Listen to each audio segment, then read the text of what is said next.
മഹാലക്ഷ്മി സീരിയലിൻ്റെ ഏറ്റവും പുതിയ പ്രൊമോ റിവ്യൂയിലേക്ക് എല്ലാ കൂട്ടുകാർക്കും സ്വാഗതം. അങ്ങനെ മഞ്ജു സാഗറിനെ കാണാൻ പോയിരിക്കുന്നു. ആ സമയത്ത് സീമന്തിനി അമ്മായി വന്ന് മേഘനെ എരിപിരി കയറ്റുന്നുണ്ട്. ഇതെന്തായാലും അത്ര ശരിയായി പോകത്തില്ല. അവൾ എവിടെ പോകുന്നു, എന്തിനു പോകുന്നു, ഞങ്ങളോടെ പറയാതിരിക്കുന്നത് പോട്ടെ, നിന്നോടെങ്കിലും പറയേണ്ട ചുമതല അവൾക്കില്ലേ, അവൾ നിൻ്റെ ഭാര്യയല്ലേ, ഭർത്താവ് അറിയണ്ടേ ഭാര്യ എവിടെയാണ് പോകണമെന്നൊക്കെ പറയുമ്പം മേഘനും അത് ശരി വെക്കുന്നുണ്ട്. മേഘൻ പറയുന്നു, അമ്മ എന്തായാലും വഴക്കൊന്നും പറയണ്ട, അവൾ തിരികെ വരട്ടെ, ഞാൻ തന്നെ അവളോട് ചോദിക്കാം. അവളുടെ സ്വഭാവത്തെക്കുറിച്ചൊക്കെ എനിക്ക് നല്ല ബോധ്യമുണ്ട്. എങ്കിലും ഈ ഇടയ്ക്കുള്ള അവളുടെ സ്വഭാവത്തിൽ എന്തൊക്കെയോ ചില പന്തികേടുണ്ട്. വിവാഹത്തിന് മുമ്പുള്ള മഞ്ജുവേ അല്ല ഇപ്പോൾ. അതാടാ മേഘ ഞാനും പറയുന്നത്. ആ പെണ്ണിൻ്റെ പോക്ക് അത്രയ്ക്ക് നല്ല രീതിയിലല്ല. പിന്നെ മഹാലക്ഷ്മിയെ കൊന്നു എന്നുള്ള സത്യം അവൾക്ക് അറിയാമെന്നും പറഞ്ഞുകൊണ്ട് അച്ഛനും മോനും കൂടെ തലയിൽ കയറ്റി വെക്കുന്നതിൻ്റെ എല്ലാ അഹങ്കാരവും അവളുടെ പെരുമാറ്റത്തിലും ഉണ്ട്. ഞാൻ പറഞ്ഞില്ല എന്ന് വേണ്ടെന്ന് പറഞ്ഞുകൊണ്ട് സീമന്തിനി അമ്മായി അങ്ങ് വല്ലാണ്ട് കലിതുള്ളി പോകുന്നു. അതേസമയം മേഘൻ നിന്ന് ആലോചിക്കുന്നു, മഞ്ജു ഇങ്ങ് വരട്ടെ, ഇന്ന് എന്തായാലും ചോദിച്ചേ മതിയാകൂ. അവൾ എന്നെ അവോയ്ഡ് ചെയ്യുന്നു, ഇനി ആരോടെങ്കിലും അവൾക്ക് ഇഷ്ടമുണ്ടോ, അതുകൊണ്ടാണോ ഇങ്ങനെയൊക്കെ കാണിച്ചു കൂട്ടുന്നതെന്ന് മനസ്സിൽ വിചാരിക്കുന്നുണ്ട്. അങ്ങനെ നമ്മുടെ മഞ്ജു വീട്ടിലേക്ക് കയറി വരുന്നതായിട്ടൊക്കെ കാണിക്കുന്നു. അങ്ങനെ നമ്മുടെ മഞ്ജു അവിടെ വന്നിരുന്ന് വെള്ളം കുടിക്കുന്ന സമയത്ത് മേഘം വന്ന് ചോദിക്കുന്നുണ്ട്, നീ ഇതെവിടെ പോയതാ? അന്നേരം മേഘൻ ചോദിക്കുന്നത് കേട്ടിട്ട് സീമന്തിനി അമ്മായി അങ്ങോട്ടേക്ക് വരുന്നു. ഞാനൊരു ഫ്രണ്ടിനെ കാണാൻ പുറത്തേക്ക് പോയതാ. അതെന്താ അങ്ങനെ ചോദിക്കാൻ കാര്യം? അല്ല, നീ പോകുന്നതിന് മുമ്പിട്ട് ഒരു വാക്ക് എന്നോടോ അമ്മയോടോ ഇവിടെ ആരോടെങ്കിലും ഒന്ന് പറഞ്ഞുവിടായിരുന്നോ എന്ന് മേഘൻ ചോദിക്കുമ്പോൾ എനിക്കങ്ങനെ പറയേണ്ട ഒരാവശ്യമില്ല. അത് കേട്ടിട്ട് സീമന്തിനി അമ്മായിക്ക് കലി അടക്കാനാകുന്നില്ല. പെണ്ണ് തർക്കുത്തരം പറയുന്നത് കേട്ടോ, ഭർത്താവിനോടോ തർക്കുത്തരം പറയുന്നത്. ഞാനൊന്നും പാമേട്ടനോട് ഇങ്ങനെയൊന്നും സംസാരിച്ചിട്ടേ ഇല്ല. വിവാഹം കഴിഞ്ഞ് 2-4 മാസം കഴിഞ്ഞിട്ട് ആ മര്യാദയ്ക്കൊന്ന് സംസാരിച്ചു തുടങ്ങിയത് പോലും. അത്രയ്ക്ക് ബഹുമാനം ഉണ്ടായിരുന്നു എനിക്ക്. പണ്ടത്തെ കാലമൊന്നും അല്ല അമ്മായി. ഇന്നത്തെ കാലത്തെ പെൺകുട്ടികൾക്ക് എന്ത് പറയണമെന്ന് തോന്നിയാലും ആ സമയം തന്നെ പറഞ്ഞിരിക്കും എന്നൊക്കെ പറഞ്ഞ് അവളങ്ങ് പോകുന്നു. ഇതെന്തായാലും ഞാനങ്ങനെ വെറുതെ വിടാൻ ഉദ്ദേശിക്കുന്നില്ല. ദുർഗയെ വിളിച്ചൊന്ന് അറിയിക്കണം അവൾ ഇവിടെ കാണിച്ചു കൂട്ടുന്ന കാര്യങ്ങളെല്ലാം. ഭർത്താവിനും അവരുടെ വീട്ടുകാർക്കൊന്നും യാതൊരു വിലയും കൊടുക്കണ്ടെന്നാണോ അവൾ പഠിപ്പിച്ചു വിട്ടേന്നും എനിക്കറിയണം എന്നൊക്കെ പറയുമ്പം മേഘം പറയുന്നുണ്ട്, ചുമ്മാ അമ്മ വഴക്കിനായിട്ടൊന്നും പോവരുതേ. മഹാലക്ഷ്മി മരിച്ച ഈ സാഹചര്യത്തിൽ സ്വത്തിനെക്കുറിച്ചും പണത്തിനെക്കുറിച്ചും ഒക്കെ അധികം താമസിക്കാതെ ഒരു തീരുമാനം ഉണ്ടാക്കുമായിരിക്കും. അപ്പോഴമ്മയായിട്ട് മുഷു ഒന്നും ഉണ്ടാക്കി വെക്കണ്ട. ഞാനങ്ങനെ മുഷിഞ്ഞൊന്നും പറയുന്നില്ലടാ, എങ്കിലും ഒന്ന് അറിയിക്കേണ്ട ചുമതല എനിക്കില്ലേ എന്നൊക്കെ പറയുന്നു. അതേസമയം കണ്ണൻ പല ഉറച്ച തീരുമാനങ്ങളും എടുക്കുന്നുണ്ട്. മഹാലക്ഷ്മിയെ എങ്ങനെയാണ് കമലേശ്വരം വീട്ടിലേക്ക് കൂട്ടിക്കൊണ്ടു പോകേണ്ടത്? എന്തായാലും എല്ലാവരും അവൾ മരിച്ചു എന്നല്ലേ കരുതിയിരിക്കുന്നത്.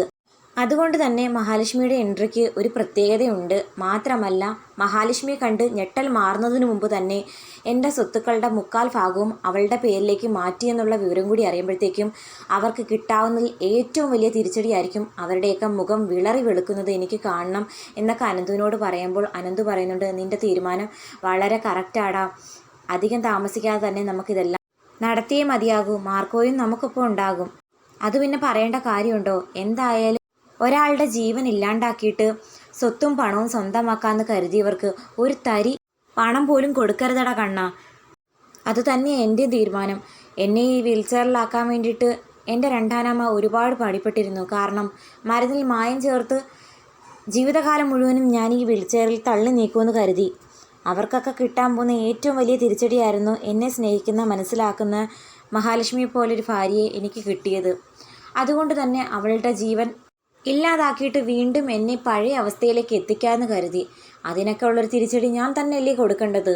മാർക്കോയാണെങ്കിൽ മഹാലക്ഷ്മി കൂട്ടിക്കൊണ്ടുവരാൻ പോകുന്നതിന് മുമ്പിട്ട് തോമസ് വൈദ്യരെ കണ്ട് സംസാരിച്ചിട്ടൊക്കെ ആ വിവരങ്ങൾ വന്ന് കണ്ണനോട് പറയുന്നുണ്ട്. അതായത് തോമസ് വൈദ്യരോട് ആത്മാക്കളെ തളയ്ക്കാനുള്ള മാർഗങ്ങളൊക്കെ തിരക്കുന്നുണ്ട് ആ പ്രതാപനും മുത്തശ്ശിയും. പ്രത്യേകിച്ചും കണ്ണസാറിൻ്റെ രണ്ടാനമ്മ മഹാലക്ഷ്മിയുടെ ആത്മാവിനെ കണ്ടതുകൊണ്ട് എല്ലാവർക്കും നല്ല വിശ്വാസവും പേടിയുണ്ട്. എങ്ങനെ തളയ്ക്കാനാകും എന്നൊക്കെ തിരക്കി പോലും. വൈദ്യർ നന്നായിട്ട് പേടിപ്പിച്ചിട്ടുണ്ടെന്നാണ് പറഞ്ഞത്. അങ്ങനെ തന്നെ വേണം അവറ്റകൾക്കെന്ന് കണ്ണനും പറയുന്നു. എന്തായാലും ചികിത്സയുടെ പേരിൽ തോമസ് വൈദ്യർ പ്രതാപനിട്ട് നന്നായിട്ട് കൊടുത്തിട്ടുണ്ടെന്ന് പറയുന്നു. അത് കണ്ടിട്ട് അവരുടെ അമ്മയ്ക്ക് ഉഴിച്ചിലും പിഴിച്ചിലും ഒന്നും വേണ്ട എന്ന് പറഞ്ഞു പോലും. അത് കേട്ട് അനന്ത് ചിരിക്കുന്നു. സ്വന്തം ശരീരം എങ്ങനെയാണ് വേദനിക്കുന്നത് അതുപോലെ തന്നെയാണ് മറ്റ് സഹജീവികൾക്കൊന്നും മനസ്സിലാക്കുന്നില്ലല്ലോ എന്ന് കണ്ണൻ പറയുമ്പോൾ അതൊക്കെ മനസ്സിലാക്കി കൊടുക്കാമെന്ന് മാർക്കോയും പറയുന്നു. അത് കേട്ടിട്ട് അവരെല്ലാവരും പുഞ്ചിരിക്കുന്നുണ്ട്. എന്നാൽ ഈ സമയമാണെങ്കിൽ നമ്മുടെ മോഹിനിയമ്മ മഹാലക്ഷ്മിക്ക് ഫുഡൊക്കെ കൊടുത്തിട്ട് ആ പാത്രമായിട്ട് പുറത്തേക്ക് ഇറങ്ങാൻ ഒരുങ്ങുമ്പോൾ കരുണയും ഉണ്ണിയും കൂടെ വന്ന് ഡോറ് തട്ടുന്നുണ്ട്. അങ്ങനെ ഡോറ് തുറക്കുന്നുണ്ട്. നമ്മുടെ മോഹിനിയമ്മ മഹാലക്ഷ്മിയെ ഒളിപ്പിച്ചിരുത്തിയതിന് ശേഷം എന്നിട്ട് കരുണ ചോദിക്കുന്നുണ്ട്, അമ്മ എപ്പോഴും എന്തിനാ ഈ റൂമൊക്കെ പൂട്ടിയിരിക്കുന്നത്? അതൊന്നുമില്ല മോളെ, മഹാലക്ഷ്മി മോളെ കാണാതായതിനു ശേഷം എൻ്റെ പെരുമാറ്റമൊക്കെ ഇങ്ങനെയൊക്കെയാ എന്ന് പറഞ്ഞ് തടി തപ്പാൻ നോക്കുന്നു. അതേസമയം മോഹിനിയമ്മയുടെ കയ്യിലിരിക്കുന്ന പാത്രങ്ങൾ ശ്രദ്ധിച്ചിട്ട് കരുണ ചോദിക്കുന്നുണ്ട്, അമ്മ ഇത് ആർക്ക് വേണ്ടിയിട്ടാണ് ഫുഡ് കൊണ്ടുവന്നത്? അമ്മ ഇപ്പോൾ കഴിച്ചതല്ലേ എന്നോടൊപ്പം ഇരുന്ന്, പിന്നെ ഇത് ആർക്കാ കൊണ്ടുവന്നതെന്നൊക്കെ ചോദിക്കുമ്പോൾ അതൊന്നുമില്ല മോളെ, ഞാൻ നേരത്തെ പറഞ്ഞിരുന്നില്ലേ ബാക്കി വന്ന ഫുഡ് പാത്രത്തിൽ അടച്ചു വെക്കുവാണെന്ന്. പക്ഷേ ഇതിലെ ഫുഡ് എന്തേ? ബാക്കി വെച്ച് ചീത്തയാക്കണ്ടെന്ന് കരുതി ഞാനങ്ങ് കഴിച്ചു എന്ന് പറയുന്നത് കേട്ടിട്ട് കരുണയ്ക്ക് അത്രയ്ക്ക് അങ്ങോട്ട് വിശ്വാസം വരുന്നില്ല. അമ്മ ഇതെന്തൊക്കെയായി പറയുന്നേ? അവൾ അവിടെ എല്ലാം പരതി നോക്കുന്നു, ഇനി ഇവിടെ ആരെങ്കിലും ഉണ്ടോ എന്നൊക്കെയുള്ള രൂപത്തിൽ. മറഞ്ഞിരിക്കുന്ന മഹാലക്ഷ്മിയെ ഉണ്ണിയും കരുണയും കണ്ടുപിടിക്കുമോ അറിയില്ല. എന്തായാലും കണ്ടുപിടിച്ചാൽ തന്നെ ആത്മാവാണെന്ന് കരുതി പേടിച്ച് പൊക്കോളും. അതിൻ്റെ കാര്യത്തിൽ സംശയം വേണ്ട.